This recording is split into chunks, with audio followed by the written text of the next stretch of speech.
Gloire à Jésus. Merci Seigneur, Jésus, pour ta présence sainte au milieu de nous.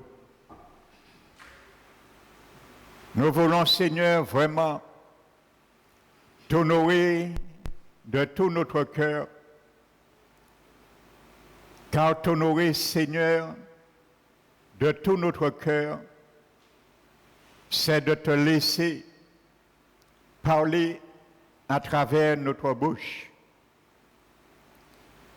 pour déclarer, décréter tes paroles dont toi-même es l'auteur et l'actionneur, Seigneur. C'est pour cela que nous sommes venus encore aujourd'hui dans ta présence pour nous ressourcer, pour nous revigorer, Seigneur, car nous sommes dans les derniers temps. Et il y aura un moment, Seigneur, ta parole dit, tu créas une famine, non une famine de manger la nourriture physique, mais d'entendre ta parole. Alors c'est le moment le plus favorable pour nous, ton Église, de les enregistrer et de les imprégner totalement dans notre cœur. Nous te remercions, Seigneur, que ce matin, mon Dieu, tu puisses mettre ta parole dans ma bouche et faire de moi, comme tu l'as dit, et tu veux le faire pour chacun de nous, un instrument de guerre et un marteau qui brise le roc. Merci, Seigneur, pour ce fruit que tes paroles porteront dans nos vies. Nous le déclarons, nous le croyons, nous le confessons. Au nom de Jésus, merci mon Dieu. Je m'appuie encore sur ton onction. J'en ai besoin encore, Seigneur, chaque dimanche, une onction fraîche, Seigneur, de ta part. Car je m'appuie encore sur ton Esprit Saint qui est là, Seigneur, pour me porter et porter ton peuple dans ta présence. Au nom de Jésus, nous te glorifions et nous te bénissons, Père. Amen. Alléluia. Je vous bénis dans le nom du Seigneur Jésus-Christ. Amen. Donc soyez les bienvenus. Amen. Je salue ceux et celles également qui nous visitent ce matin. Amen. Donc je vais donner cette troisième partie, amen, de ce message, le partenariat. Amen. Toujours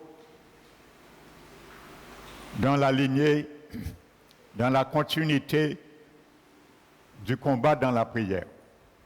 Amen. Donc dimanche dernier, je m'étais arrêté sur 1 Corinthiens chapitre 10, verset 5. Et je vais reprendre pour continuer aujourd'hui. Amen. Donc le Seigneur nous dit que nous devons renverser, combattre avec violence certaines forteresses.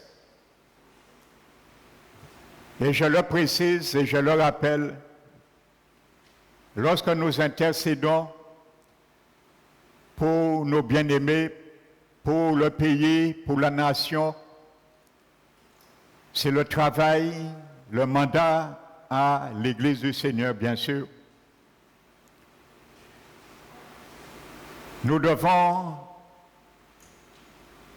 combattre en faveur des incroyants, afin que le Seigneur puisse les accorder, comme nous avons vu dans 2 Timothée, chapitre 2, la repentance. Amen. afin qu'ils parviennent à la connaissance de la vérité. Amen. Et vous savez bien, le Seigneur entend bien ce qu'il entend, parce que ce mot grec, repentance, est constitué de deux mots. Méta et noia. Donc, le mot repentance veut dire métanoia. Méta veut dire nouvelle et noia veut dire connaissance. Donc, c'est pour cela, quand la Bible dit que Dieu puisse, par nos prières, par notre combat, puisse donner aux incroyants, aux adversaires qui combattent même la parole de Dieu, l'Église du Seigneur, parce qu'ils sont aveuglés, afin que le Seigneur les accorde. Amen. Ça veut dire une nouvelle façon de connaître les choses pour qu'ils connaissent, parviennent à la connaissance de la vérité. Ça veut dire pour sortir dans leur aveuglement spirituel. Amen. Et à ce moment, qu'est-ce qu'ils pourront faire? La Bible dit, ils pourront se dégager. Amen. Des pièges du diable qui les aveuglait dans leur forteresse,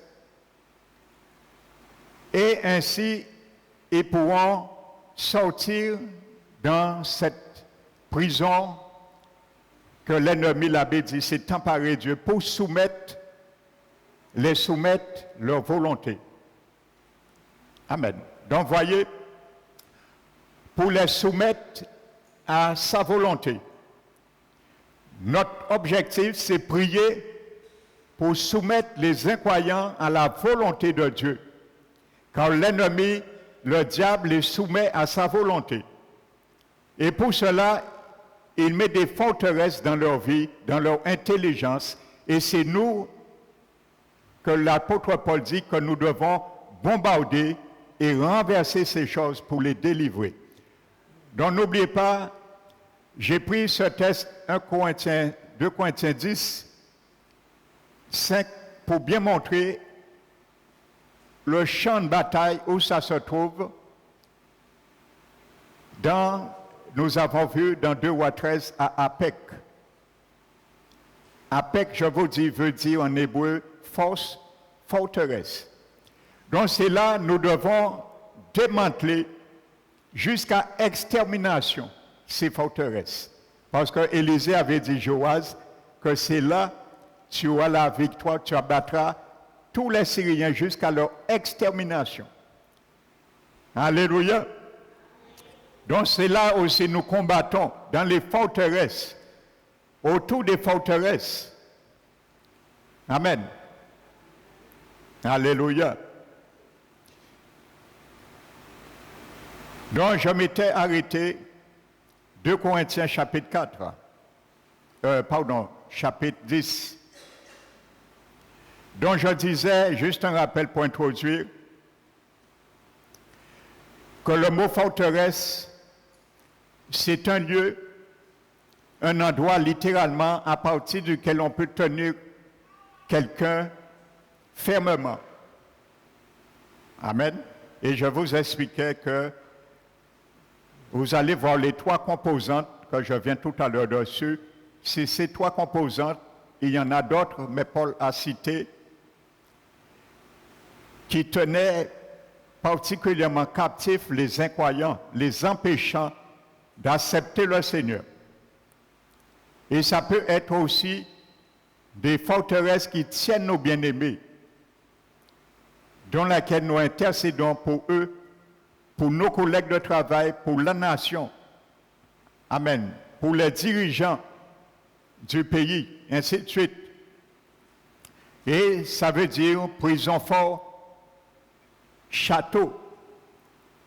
Amen. Et je disais que le mot renverser, que la Bible dit nous devons les renverser. Et je précise que ces armes Ce sont des armes qui sortent dans ta bouche et dans ma bouche. Amen. Alléluia. Afin que par nos paroles, nous puissions les renverser et les combattre. Donc je disais ce mot renverser dans ce passage, c'est le mot katérésis qui signifie abattre avec violence et démolir. Donc mon frère, ma soeur, si tu ne le savais pas, sache que tu es un démolisseur pour le Seigneur. Donc tu ne viens pas à l'église d'une manière oisive, tu viens pour apprendre à démolir. Alléluia, ça c'est ton travail, c'est mon travail. Pour démolir ce que Dieu nous demande à démolir, mais pas avec des marteaux physiques. Parce que notre combat n'est pas contre la chair et le sang, mais avec des paroles de marteau qui sortent dans notre bouche. Alléluia, pour déclarer et décréter les choses. Comme notre Créateur. Alléluia. Pour ceux qui étaient là vendredi, nous avons vu que quand Paul dit que nous sommes co-héritiers avec Christ, ce mot grec veut dire identique à Christ. Alléluia. Ça veut dire ce que Jésus a fait, il te demande à le faire. Et ça se fera et ça se réalisera. Identique à Christ. Alléluia. Le mot grec est traduit par nous sommes co-héritiers avec Christ. Alléluia.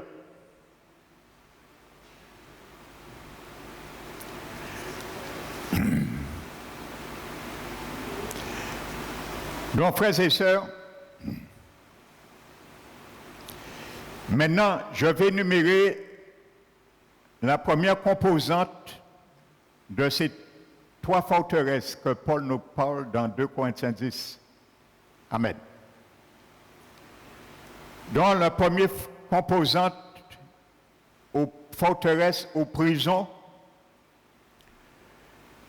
ce sont des choses que nous pouvons cibler dans la prière et les démolir avec nos armes divines. Parce que les paroles, ce sont des armes divines. Alléluia.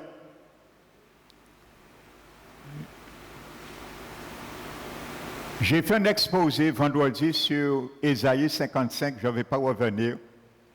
Dans la prière, c'est enregistré sur le site. Mais j'ai donné des points stratégiques qui sont très, très, très radicaux pour nous dans la prière.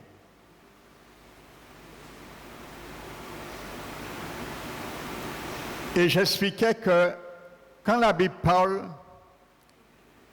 la parole de Dieu qui sort dans sa bouche, qui ne revient point. Le mot revient veut dire faire demi-tour dans le grec. Amen. Faire demi-tour. Quand la parole de Dieu qui sort dans sa bouche est partie, rien ne peut faire qu'elle fasse demi-tour. Et il faut qu'elle aille jusqu'au bout. Amen. Alléluia. Et si ce sont ces mêmes paroles qui sont marquées dans la Bible, qui sortent dans ta bouche, elles ne pourront pas faire demi-tour. Ça, c'est à toi à le croire ou à ne pas le croire. Mais moi, je le crois. Alléluia. Amen. Donc, la première composante que nous voyons dans ce texte, qui est traduit par raisonnement, amen, c'est le mot logismos. Amen, raisonnement.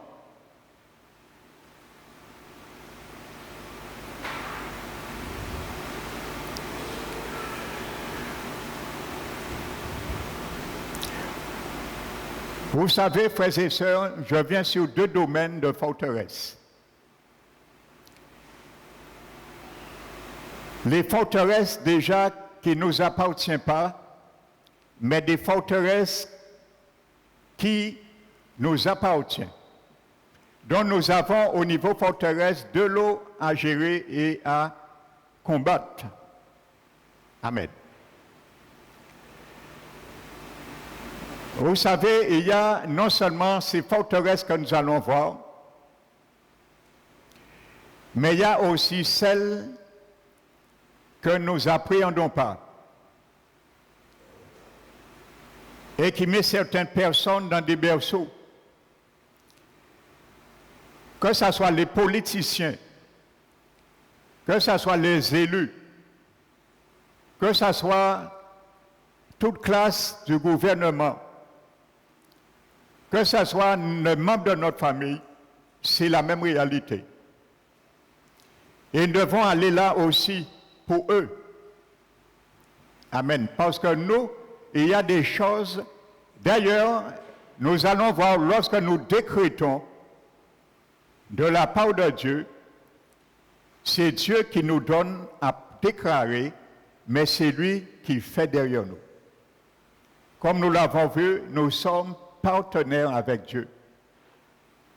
Amen. Dieu nous donne les paroles et nous dit proclame-les, fais un décret et moi je m'occupe à mettre en évidence et à accomplir ce décret.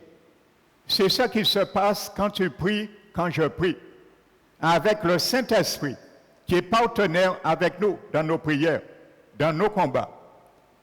Amen. Donc voici ce que ça veut dire, ce mot logismo, parce qu'il faut que tu saches qu'est-ce que ça veut dire. Les raisonnements que Dieu nous demande à démolir avec violence. Amen. N'oubliez pas, nous l'avons vu de Timothée, chapitre 2, verset 26. C'est une question d'enjeu de volonté. Volonté contre volonté. Vous avez donné une image selon le proverbe 25-28, qu'à travers des forteresses, l'ennemi prend en otage la volonté des incroyants, indirectement bien sûr. Donc maintenant, nous devons aller pour soumettre leur volonté à la volonté de Dieu. Mais pour soumettre leur volonté dans la prière à la volonté de Dieu, il faut que nous les libérons leur volonté dans la volonté de l'ennemi. Et bien souvent, ça demande, frères et sœurs, un long combat, des années parfois. Mais sache que la parole de Dieu ne revient jamais à vide. Nous l'avons vu selon Ésaïe 55 vendredi. La parole de Dieu ne revient jamais à vide. Il y a quelque chose qui est dedans et qu'elle véhicule. Elle ne revient pas à vide. Et ce qui est dedans, c'est le fruit de la semence qui est en train de cheminer. Le fruit, ce qui est dans la parole de Dieu, c'est le fruit de la semence que la parole elle-même est cette semence. Elle comporte le fruit. Mais pour que le fruit puisse produire selon la même espèce, j'ai expliqué ça en introduction vendredi. Il faut que la semence tombe dans un terrain pour porter son fruit. Parce que Dieu, lorsqu'il a créé les arbres fruitiers, il dit que chaque arbre va porter des fruits selon son espèce. Ça veut dire un manguier ne va pas porter des oranges. Parce que l'orange n'est pas son espèce. Son espèce, c'est la mangue, le manguier. Donc quand tu parles, la parole, nous allons encore le voir aujourd'hui, c'est une semence. Quand tu parles au nom de l'Éternel, selon sa parole, tu portes et tu envoies une graine, une semence, une graine. Mais dans cette graine, il y a le fruit. Amen. Donc tu proclames une semence verbale. Parce que la parole de Dieu, la Bible nous dit, c'est une semence. Je l'ai déjà expliqué en amont. Quand tu proclames une semence verbale, il y a le fruit qui est dedans. Parce que quand je plante une graine de mangue, il y a le fruit et l'arbre dedans. Maintenant, cette parole qui est une semence verbale, elle parle, mais elle comporte quelque chose. Elle n'est jamais avide. C'est ça que j'ai expliqué vendredi dans Isaïe 55. Il y a quelque chose dedans. Elle n'est pas vide, elle n'est pas creuse, et lorsqu'elle tombe sur un terrain, ça veut dire quelqu'un qui est sans travail et que tu pries pour cette personne, tu dis et tu déclares que cette personne travaille. Dont la semence qui est sortie dans ta bouche, la graine que tu as semée s'appelle pour qu'il travaille. Ça, c'est la semence qui sort dans ma bouche. Donc, cette semence s'appelle qu'il travaille. Donc, lorsque cette semence qui s'appelle qu'il travaille va tomber sur un terrain dans la vie de cette personne, elle ne pourra produire que sa nature et son espèce. Donc, ce qu'elle va produire, c'est que la personne travaille parce que c'est son fruit de l'espèce qui est sortie dans ma bouche. Eh bien, c'est ça que j'ai expliqué à travers Isaïe 55. Et c'est ça que le Seigneur nous explique, frères et sœurs, à travers cela. C'est ça qu'il faut bien comprendre. Amen. Donc, ça veut dire, si tu proclames le négatif, ta semence s'appelle négatif, le fruit sur la vie de la personne sera du négatif aussi. Et ne te plains pas que rien ne se passe. Parce que trop parmi nous, nous sommes en train de prier dans le négatif. Et nous attendons à recevoir quelque chose. L'apôtre Jacques a dit que chacun de nous ne pas s'attendre à recevoir quoi que ce soit du Seigneur dans ces genres de proclamations. Car nous sommes indécis dans notre discours. Amen. Dans le mot raisonnement, il faut savoir qu'est-ce que ça veut dire, ce premier composant, logismo, qu'on a traduit par raisonnement. Amen. Donc, voyez, c'est Dieu qui va les ramener dans ta prière à briser ces fausses raisonnements et que Dieu les accorde la repentance, comme je l'ai expliqué, méta, noia, nouvelle connaissance. Amen. Donc ta prière va engloutir ces anciennes mauvaises connaissances et les remplacer par de nouvelles connaissances. Vous voyez, qui est-ce qui fait ça? C'est toi et moi. Parce que la Bible a afin que Dieu. Donc c'est toi qui lances.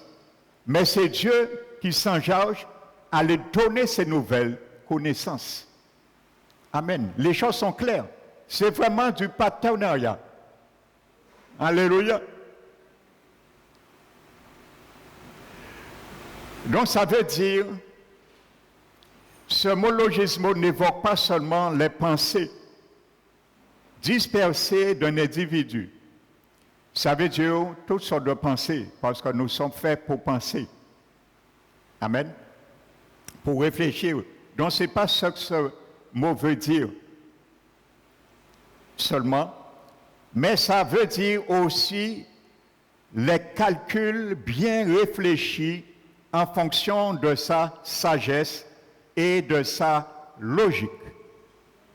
Ça veut dire qu'il y a des gens, ils ont leur logique en fonction de leur propre sagesse. Et c'est pour ça que Jacques dit que ces gens de sagesse qui ne vient pas de Dieu et ni de la logique de Dieu, elle est terrestre, elle est charnelle et elle est diabolique. Vous savez pourquoi? Parce que c'est sorti au jardin d'Éden. Et c'est en toi et en moi ça. Même si tu as l'Esprit de Dieu. Amen. Parce que c'est rentré dans notre âme. Et quand quelqu'un vient à la nouvelle naissance, telle que la personne était, la personne en recevant le Saint-Esprit, la personne garde tout son assentiment de faire le bien, comme il le faisait, et il garde aussi la propension de pécher aussi. Parce que Dieu ne touche pas à ça. Ce n'est pas éradiqué. Contrairement à ce qu'on fait penser à certains chrétiens. Donc nous l'avons, nous, Paul l'a vu. Paul a vu cette loi en lui, le grand apôtre Paul, la loi du péché et de la mort qui était en lui, dans sa chair. Alors c'est dans toi et en moi aussi. À la différence, c'est nous à les dominer. Donc il y a des logiques. Pour venir, je ferme la parenthèse, pour venir, il y a des logiques. Et vous savez, même après des années de conversion, parfois, il y a des chrétiens nés de nouveau dans le corps du Christ qui gardent toujours leur logique du passé. Ils les gardent encore pendant des années. Ils gardent encore certains raisonnements. Amen. Mais comme il y a une question qui m'a été posée, une question pertinente et intelligente de la part de notre frère vendredi, je lui ai dit que c'est compris dans ce message. Amen. Alléluia. Donc je disais, ça représente des calculs bien réfléchis en fonction de sa sagesse de l'individu, bien sûr, et de sa logique. Et le mot logique en français vient de cette racine logismos, le mot logique en français. Je vais vous donner un témoignage, frères et sœurs. Pour bien montrer ces choses, quand j'ai donné la définition du mot forteresse, je disais, le grec dit, ce sont des cités fortes, des points d'ancrage que l'ennemi peut tenir quelqu'un à distance fermement et aussi avec des esprits. Amen. Je vais vous donner une anecdote parmi tant. Il y avait une fois la grand-mère d'un frère qui était ici, ils ne sont plus. Elle était rentrée à l'hôpital pour son cœur. C'est une dame qui avait presque 100 ans, presque 90 ans. Il avait demandé, sa fille et son petit-fils étaient membres ici. Ils ont demandé la prière le vendredi. Pour son cœur, on a prié pour elle. Et le samedi, il a avéré que son cœur n'avait rien et le Seigneur a fait grâce. Elle est rentrée chez elle, mais le frère m'a dit, est-ce que tu peux m'accompagner pour prier chez elle, pour elle? Je suis allé le lundi matin, il m'a appelé, je lui ai donné rendez-vous à 5 heures. Quand j'ai quitté le travail, nous sommes allés chez elle, chez sa grand-mère aux Abîmes. Quand je suis rentré chez cette femme, j'ai vu la maison, certaines représentations plutôt, j'ai senti que c'est une mariolette. Donc je suis rentré et il y avait une grande fille aussi qui était la tante de ce frère. Je suis entré, elle était dans sa chambre, je suis rentré. Et vous savez, je ne vais pas rentrer dans le détail pour ne pas monopoliser trop de temps dans le message. Mais le Seigneur m'a donné un message pour elle quand j'ai pointé la porte de sa chambre, que je n'avais pas. Et je lui ai donné ce message. Je lui ai dit, voici ce que le Seigneur me dit te donner comme message. Et je lui ai parlé de Corneille dans Acte 10, 11, qui n'était pas sauvé, c'était un excellent croyant, il faisait des bonnes œuvres, mais il n'était pas sauvé. Comment il a été sauvé? Et quand je suis rentré, j'ai dit à cette femme, tu as un âge avancé, on ne sait pas demain, je suis venu t'apporter une garantie du ciel. Mais c'est à toi de choisir. Et vous savez, quand j'ai dit à cette femme, est-ce qu'elle veut accepter le Seigneur Jésus dans sa vie, de faire cette prière avec moi? Vous savez, quand je lui ai dit de faire la prière avec moi, le diable a lié sa langue. Parce qu'elle était remplie de forteresses, de la religiosité. C'est des forteresses. Et l'ennemi ne lâche pas comme ça ses adeptes. J'ai insisté, incapable de parler. Elle laissait sa bouche liée. Elle ne peut pas parler. J'ai dit, bon, tu ne peux pas parler, tu entends? Ce que tu vas faire, tu vas lever ta main droite. Et quand tu vas lever ta main droite, je saurai que tu es d'accord. Et le Seigneur va écouter ton cœur. Si tu ne peux pas parler, tu répètes ces prières dans ton cœur. Quand je lui ai demandé de lever sa main, le diable a tenu son bras, incapable de lever son bras.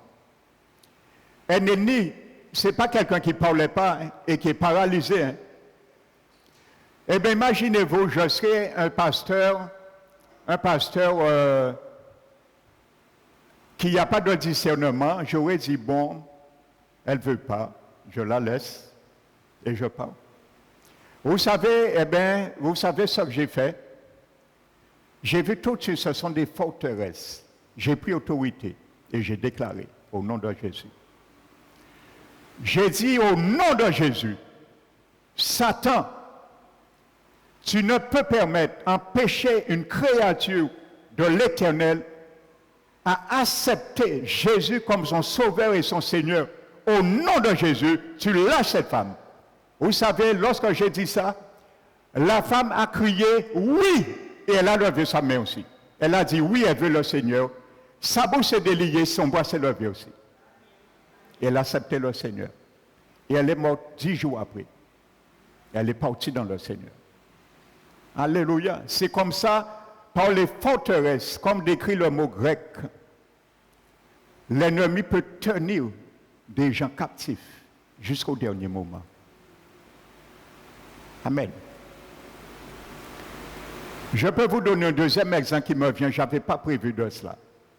Amen. C'est pour vous fortifier dans le combat, pour savoir dans quel domaine et dans quel type de forteresse ce qui t'importe et moi aussi.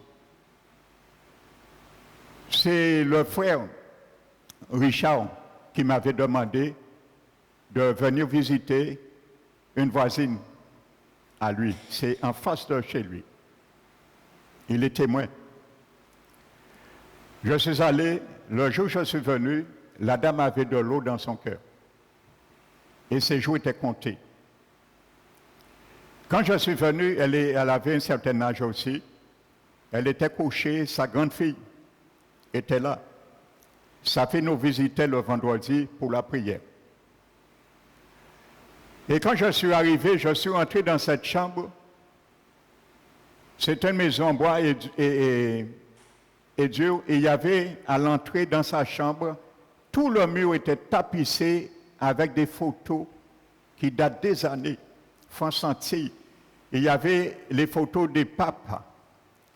Et il y avait chapelet, il y avait photos de Vierge Marie. Tenait toute qualité. Quand j'ai regardé ça, j'ai prié, j'ai dit, Seigneur, j'ai dit, Esprit Saint, comment tu feras que j'arrive à parler à cette femme de ces choses, dans mon cœur. Nous sommes venus, je me suis assis, sa fille s'est assise et la mère était couchée. Et vous savez, le Saint-Esprit, il est ton partenaire, il est mon partenaire. Et il aime qu'on l'invite dans de telles choses, parce que c'est le cœur de Jésus de sauver des âmes. Le Saint-Esprit a permis lui-même que la conversation s'entrevête, et c'est elle qui me pose des questions sur cela.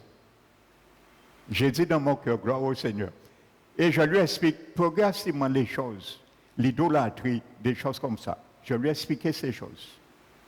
Mais je ne lui ai rien dit de retirer chez elle, je lui ai expliqué ces choses.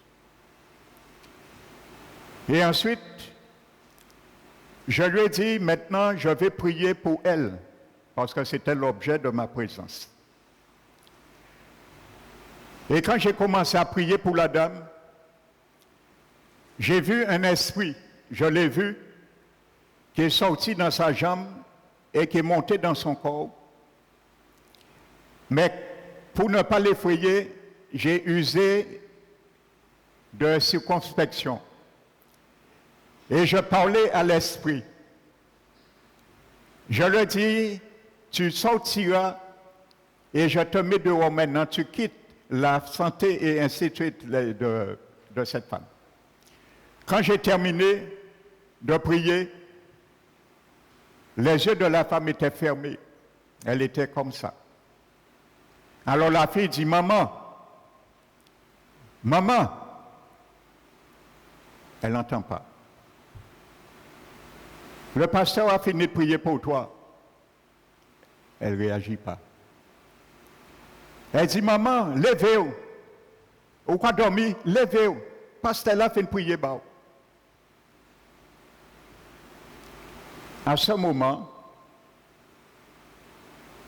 je me lève et je touche le fond de la dame.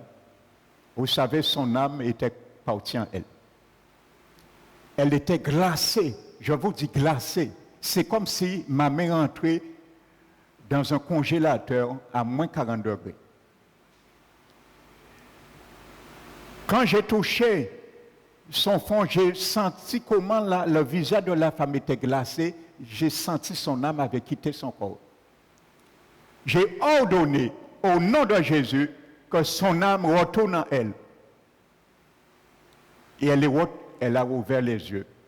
Vous savez, c'était bien ce qui s'est passé.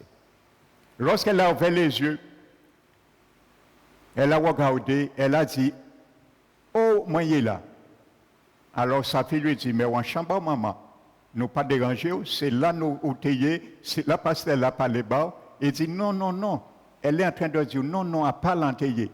Ose emmener-moi là. » Alors la fille insiste, lui dit, « C'est là où tu es, maman, pas te prendre de l'autre côté. » Et c'est lorsqu'elle s'est retournée à droite, à gauche, elle a vu tout ce qui était sur le mur. Elle a vu, elle est bien chez elle. Elle nous a dit, elle était ailleurs. Alléluia.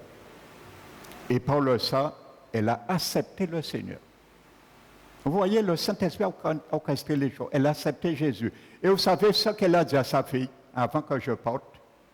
Elle a dit à sa fille, comme elle devait aller en repos à cause de son cœur, elle a dit à sa fille, en cas d'autorisation, l'ouvre qui est parti, tirer tout ça qui est en chambre en moi, s'il te plaît. Alléluia, ça c'est le Saint-Esprit. Quand tu es partenaire avec le Saint-Esprit, tu dis et il fait. Alléluia. Amen. Alors n'aie pas peur de décréter, de proclamer. Alléluia. Le Seigneur, c'est lui qui fait. Toi, tu déclares. Tu es sa bouche, mais lui, il fait. Il faut que tu comprennes ça. Alléluia. Tous les églises veulent avoir réveil en Guadeloupe, au monde entier, mais il faut commencer par ça. Déclarer ce que tu es en Jésus. Et le réveil viendra après.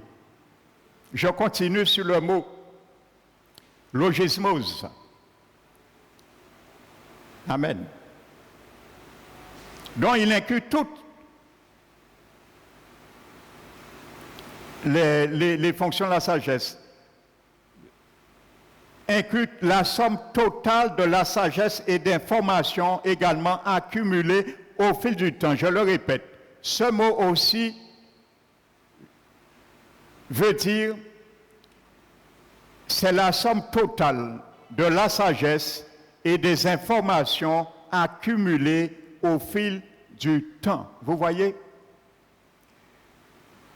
Essayez de convaincre du jour au lendemain quelqu'un qui a par exemple 80 ans. Et cette personne est née catholique par exemple. 80 ans emmagasinés des forteresses. Essayez de convaincre une telle personne. C'est ça que ça veut dire le mot logismos. Des choses accumulées pendant les temps. Amen. Donc tu comprends mon frère, ma soeur, parfois c'est pas facile. C'est par la prière, le combat dans la prière, tu peux démanteler parfois des forteresses comme ça dans le cœur et les pensées, l'intelligence de certaines personnes. Ça peut prendre du temps. C'est pour ça qu'il y a certains, lorsqu'ils voient rien ne se fait, ils se découragent. Ou sinon la situation s'empire. Non, la situation qui s'empire n'est pas là pour te décourager. Mais il est là pour te montrer que la parole de Dieu, tu as proclamée, ne va pas retourner sans effet, parce qu'elle n'est pas partie vide. Il est parti avec un cadeau dedans, un fruit. Tu proclames des semences verbales, il y a un fruit dans la semence. Donc il y a un fruit dans ta parole. Mais il faut un terrain pour fructifier cette parole. Donc n'empêche pas le fruit de se produire, ni par nos doutes, nos incrédulités, ni par nos propos négatifs, ainsi de suite.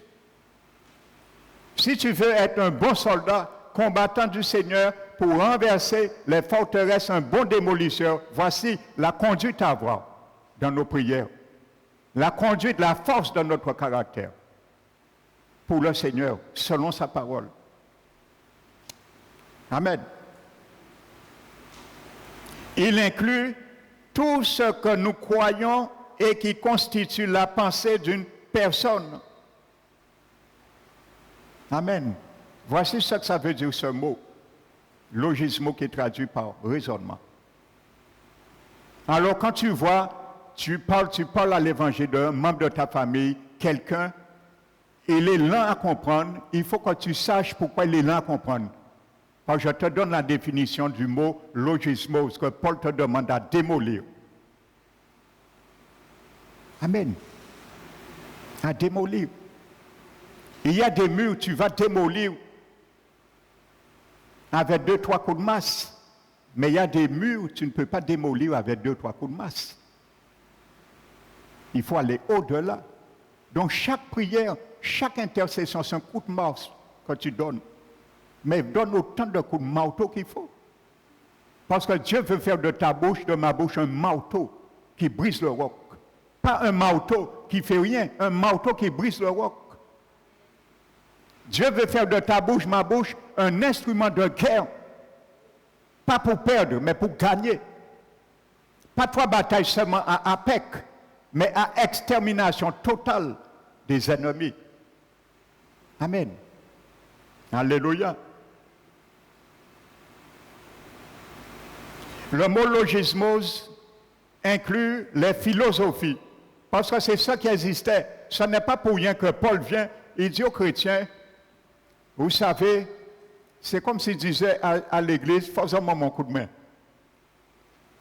Alors, mis sujet là, ça, pour se combattre, en notre faveur aussi. Parce que c'est ça qui animait la nation, les inconvertis. Amen. Donc Paul savait ce qu'il disait dans ce mot et dans ces trois composantes. Le mot logismo inclut les philosophies. Vous savez, j'ai déjà donné ce témoignage. Un ami d'enfance, il était athée.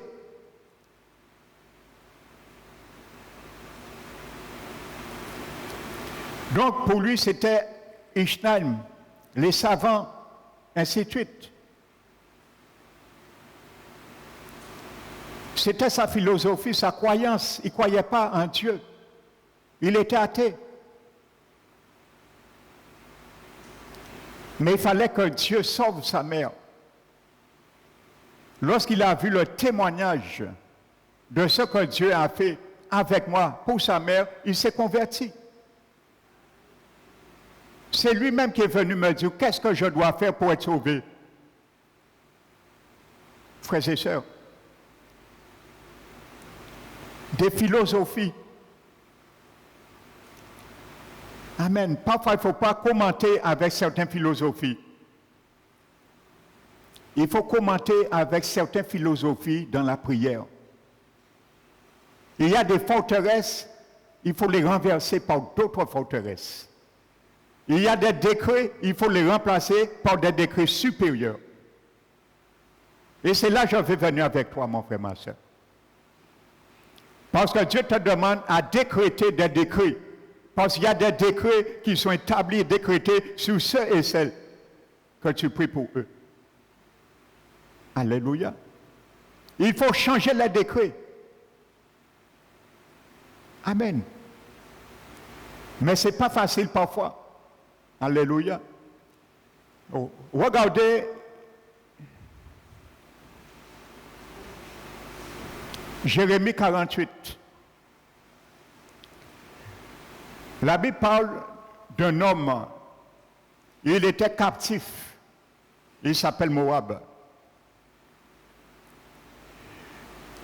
Jérémie 48. La Bible dit Moab était tranquille dès sa naissance, dès sa jeunesse. Il reposait sur sa lit. Vous voyez, la Bible il spécifie sur sa lit, pas sur la lit. Il y a certains qui reposent leur vie. Il y a certaines personnes qui reposent sur la lit, sur leur lit. Il y a des gouvernements qui reposent sur leur lit. L-I-E. Je vais expliquer qu'est-ce que ça veut dire tout à l'heure. Donc, toi et moi, qu'est-ce que notre devoir dans cela? C'est les retirer dans cette lit.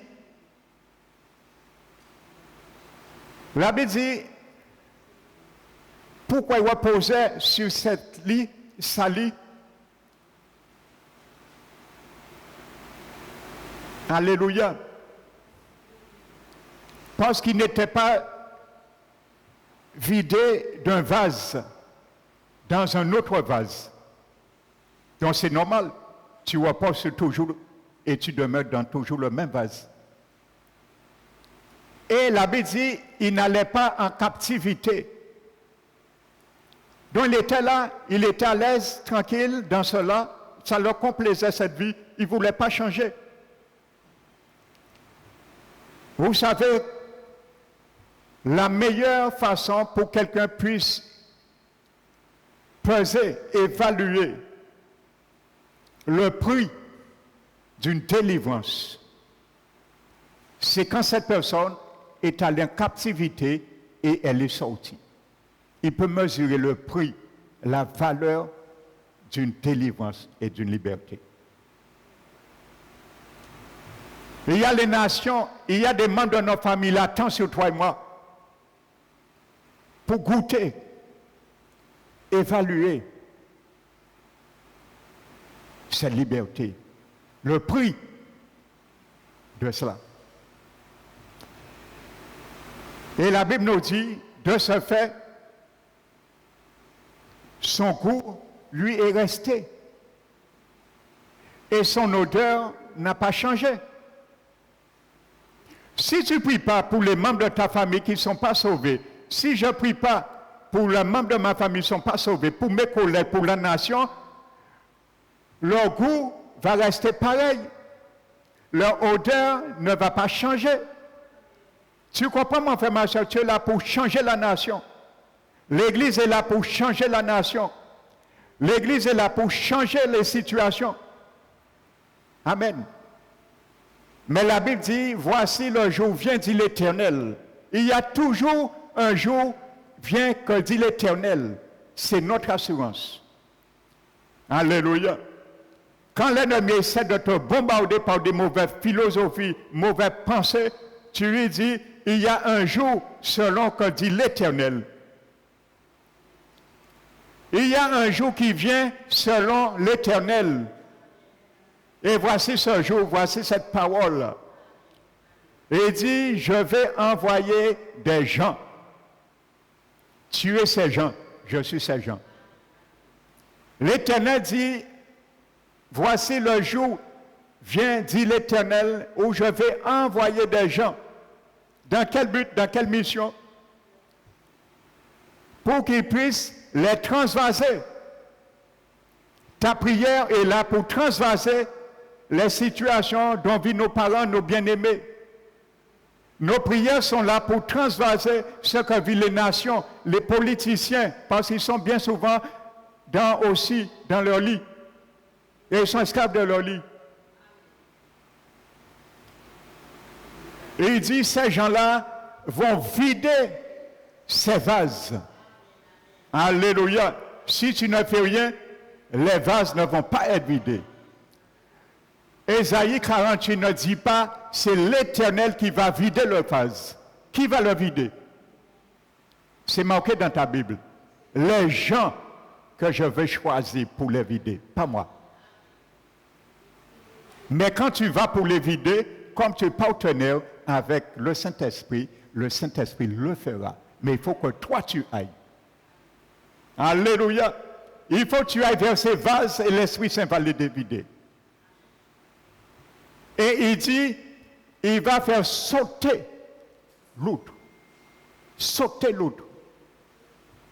Amen. Donc, parfois, frère, il y a une liberté.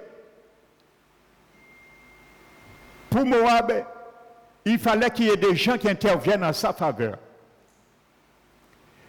Il fallait que ces vases soient transvasés, vidés et faire sauter l'autre.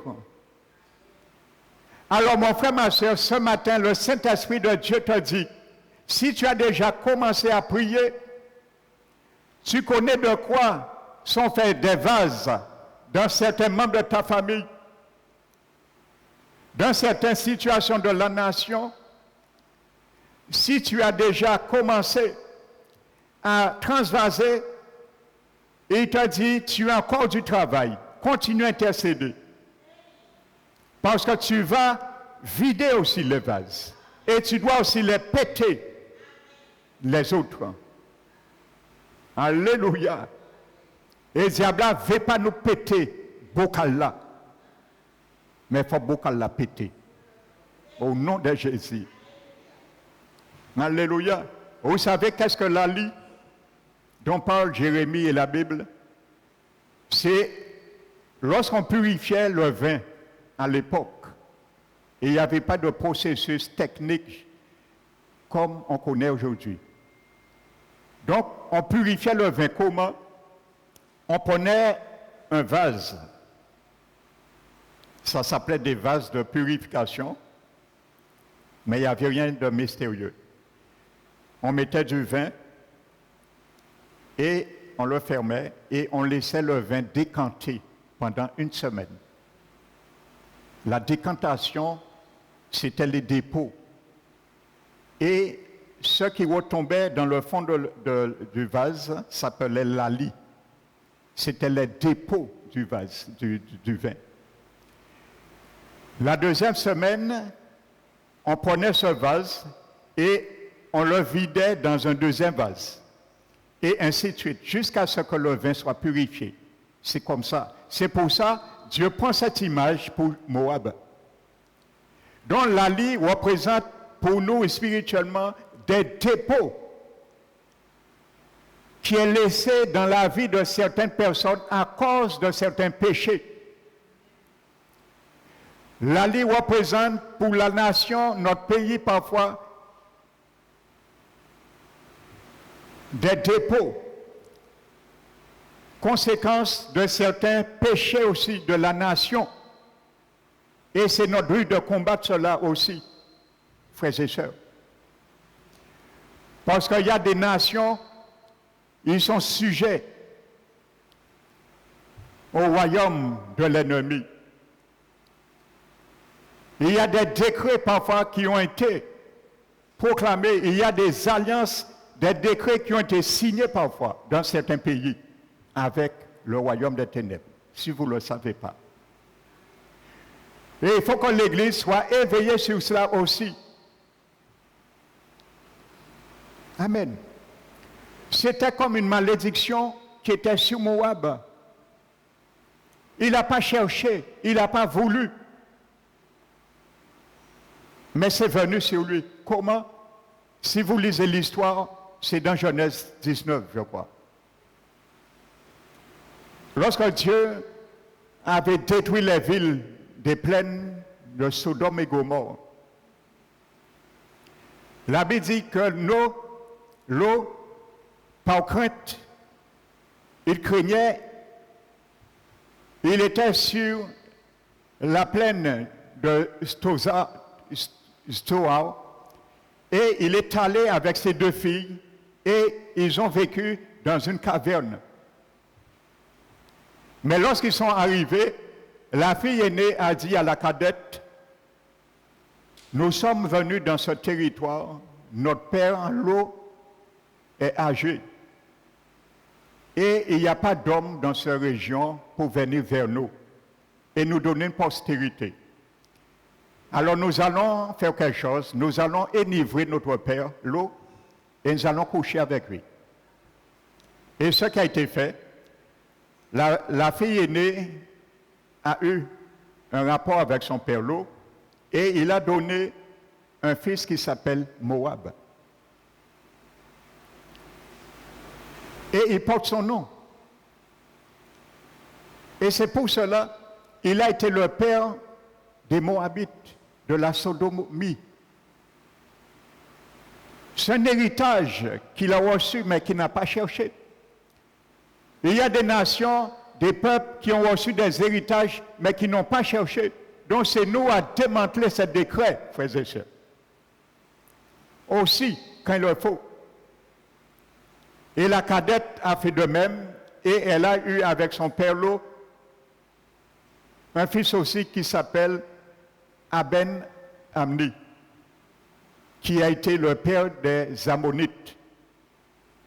Amen. Et voici comme ça. Et Moab n'a jamais pu s'en sortir dans cette force, si vous lisez l'histoire après. Jérémie 16 nous montre, je crois, il est dans les hauts lieux en train de prier, il rentre dans son sanctuaire, mais rien ne se fait. Il y a certains, ils cherchent, mais rien ne se fait. C'est nous, dans nos prières, nous pouvons les aider à chercher et à faire. Alléluia. Regardez, frères et sœurs, encore Moïse. Moïse a été un serviteur de l'Éternel. Un homme qui avait une grande renommée. Amen. Moïse était un psalmiste. Il était un porte-parole de Dieu. Il était un prophète. Il a donné de la part de Dieu au peuple la loi. Un esclave en Égypte, mais il vivait dans un palais royal. Il a appris la science de l'Égypte, la langue de l'Égypte, ainsi de suite. Il bégayait. Mais lorsqu'il parlait avec Dieu, il parlait avec distinction. Il traitait directement avec Dieu. Il est mort tout seul sur la montagne. Personne n'a fait son avis d'obsèque. C'est Dieu même qui l'a enterré. Mais vous allez voir, en dépit de tout cela, le ministère de Moïse n'était pas facile. Parce qu'il était sur un mauvais fondement, frères et sœurs. Les mauvais fondements suivent parfois. Ne prenons pas ça à l'égard. Vous savez, lorsque nous prions le vendredi, nous faisons du combat, démolir les fondements. Il y a certains peut-être qui pensent que c'est du jeu. Mais ce n'est pas du jeu, c'est des réalités. Et vous allez comprendre la situation de Moïse. La Bible nous dit, dans Genèse chapitre 49, la Bible dit que Siméon et Lévi sont frères. Siméon et Moïse sont frères. Leurs glaives sont des instruments de violence. Leurs glaives sont des instruments de violence.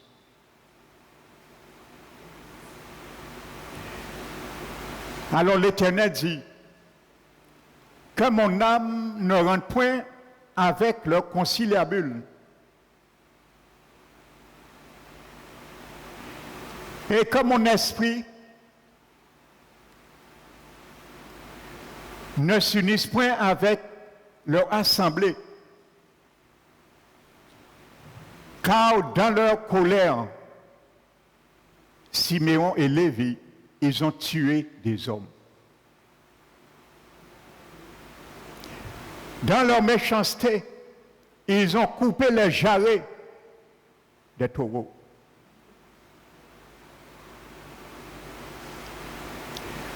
Lisez cela.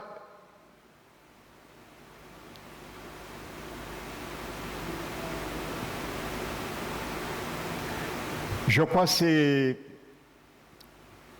dans Genèse. Non, Genèse 49.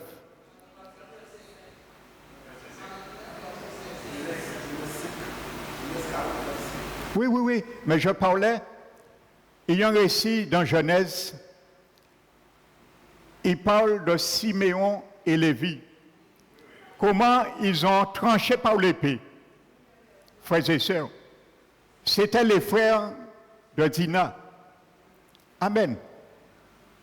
Eh bien, vous savez, Exode 2, chapitre 2, nous dit, voici où commence l'histoire et le désagrément de Moïse pendant toute sa vie. Exode 2. Il dit, un homme chez Lévi prit pour femme une fille de Lévi. Amen. Et elle devient enceinte et il enfanta un fils qu'on appelle Moïse. Amen.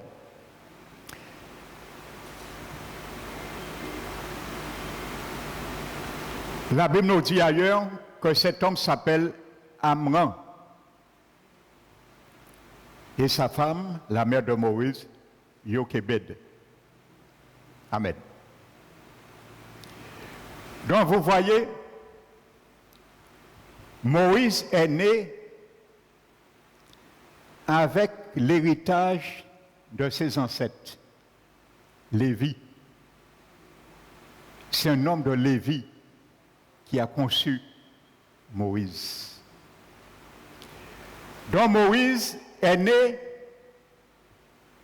sur un fondement, il y avait deux choses qui animaient cette demeure. La violence, la colère, la cruauté. Et la Bible nous dit tout de suite, Exode chapitre 2, tout de suite, Moïse commence à tuer un homme sans raison, un Égyptien. Il répète ce que Lévi a fait. Dans sa colère, ils ont tué des hommes.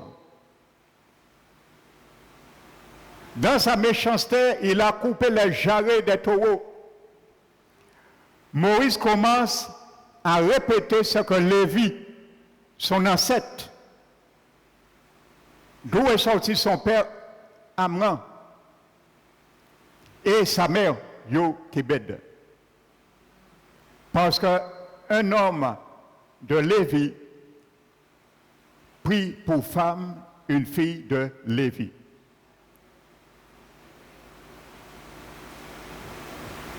Donc un homme de la maison, cruauté plus colère,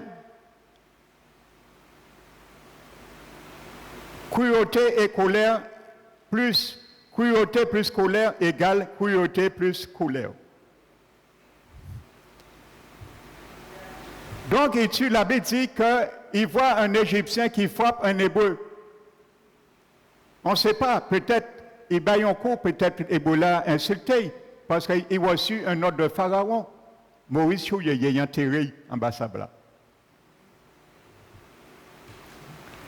Moïse monte dans la montagne avec l'Éternel. Et à un moment donné, le Seigneur lui dit, il faut que tu descends sur la montagne parce que ton peuple est en train de faire un veau d'or. Ils sont en train de transgresser ma parole. Pendant que Moïse descend sur la montagne, la colère s'enflamme. Il casse les lois de l'Éternel. Les 10 commandements que Dieu a écrits avec ses doigts, il les casse pendant qu'il descend la montagne. La colère. Dans sa colère, Lévi, il a tué des hommes.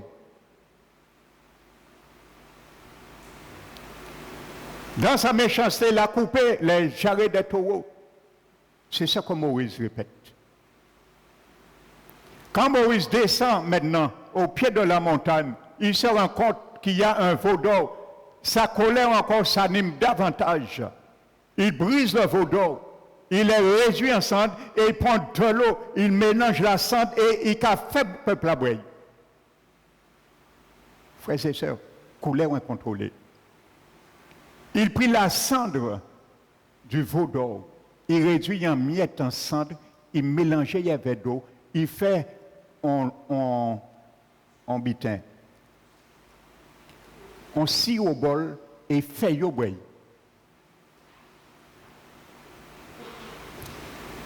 Moïse, là, l'Éternel lui dit, à Kadeb-Bardéa, tu vas cette fois-ci parler au rocher et moi, le rocher, je ferai sortir de l'eau. Vous voyez, toujours le partenariat. Moïse parle et Dieu fait.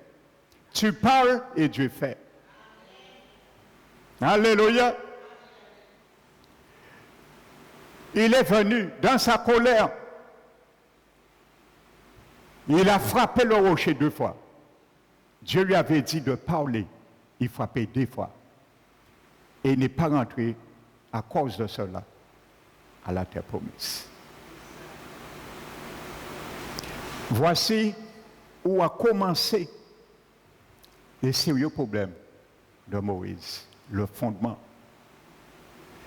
Alors parfois quand tu intercèdes, il faut aller au fondement.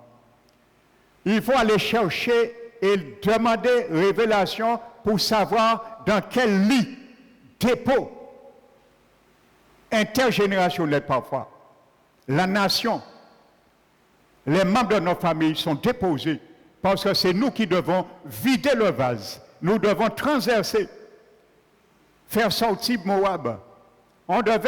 Il y a des nations qui viendraient le faire sortir dans le vase, le transvaser, pour changer goût, pour l'odeur changer.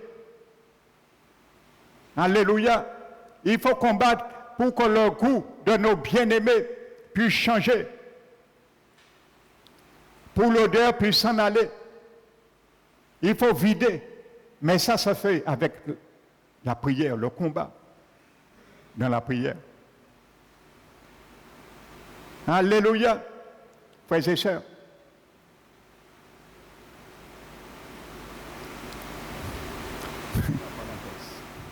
Alors lorsque nous combattons les forteresses, ne croyez pas c'est du jeu que nous venons faire, ou bien la comédie. Nous prenons des armes et nous combattons une bonne raison. Nous savons quel dossier, ou je sais quel dossier que nous prions dessus. Alléluia. Donc c'est pour cela, frères et sœurs, revenons à l'ogismose. Et je vais conclure ce matin. Je serai court ce matin, à cause de la course pour ne pas trop vous bloquer. Amen. Comment un raisonnement peut aveugler quelqu'un? Nous allons bien le détailler sur cela. Quand Paul dit dans 2 Corinthiens 4, 2 Corinthiens 4, que si notre évangile est encore voilé,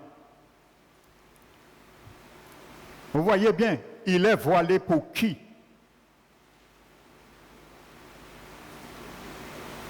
Pour ceux qui périssent.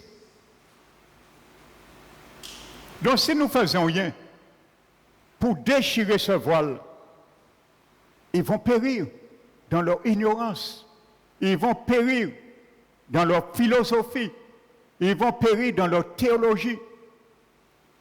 Tout ce qu'on peut dire, frères et sœurs. Les incrédules, parce que quand nous avons bien des forteresses établies, nous devions incrédules.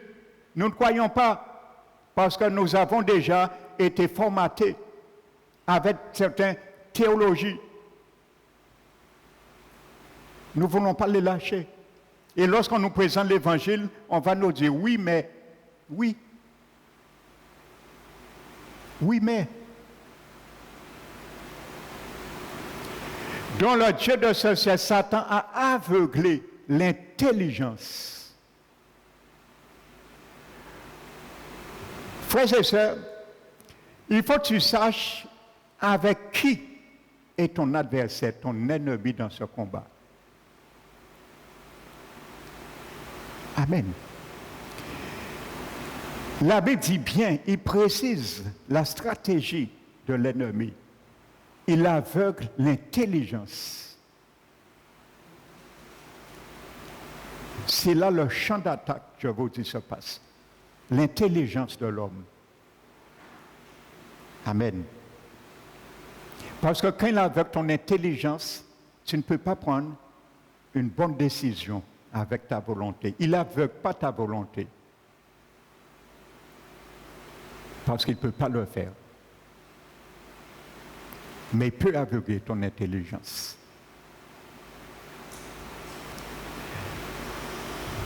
Donc, l'intelligence,